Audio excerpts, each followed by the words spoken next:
dnes budete mať možnosť vidieť, čo je to vlastne roľník. Každý z vás dnes ráno sa už s roľníkom stretol, či chcel, alebo nechcel, pretože raňajky dorobil roľník, aj keď ste si ich na tanierik pripravili vy. Obed bude od roľníka, večera od roľníka. Mal som možnosť sa stretnúť tu s jedným významným pánom doktorom a hovorím si, že prajem mu, aby sa do konca svojho života minimálne 3-krát denne potýkal s roľníkom, ale roľník, aby sa nemusel stretnúť nikdy s ním, to by to bolo to najväčšie šťastie.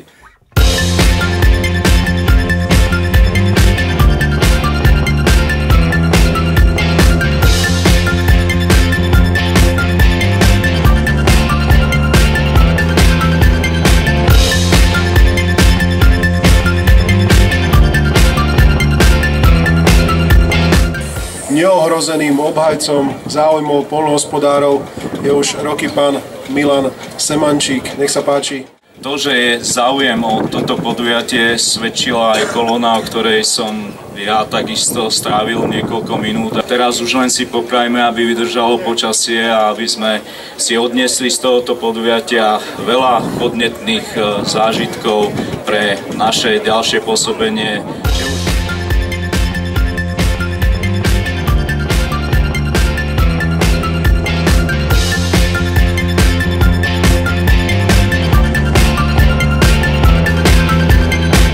Všetkým, ako ste tu, nádherné zážitky. Prosím, keď sa vrátite domov, povedzte všetkým ľuďom, ktorí stretnete, toto je jedinečná výstava, pre mňa bude vždy potešením a cťou podobné podujatia otvárať. Takže považujme tieto celoslovenské dni poľa za otvorené. Ďakujem za pozvanie. Všetko dobré.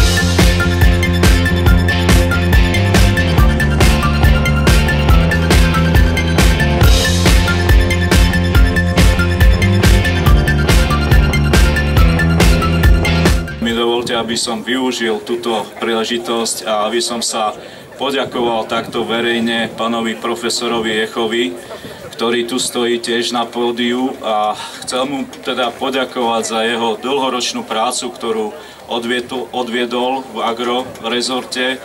Chcem mu poďakovať za výchovu, pretože aj ja som jeden z tých, ktorého pán profesor učil. Pán profesor, ďakujeme a príjmi takéto čestné uznanie od nás, od Slovenskej poľnohospodárskej potravinárskej komory.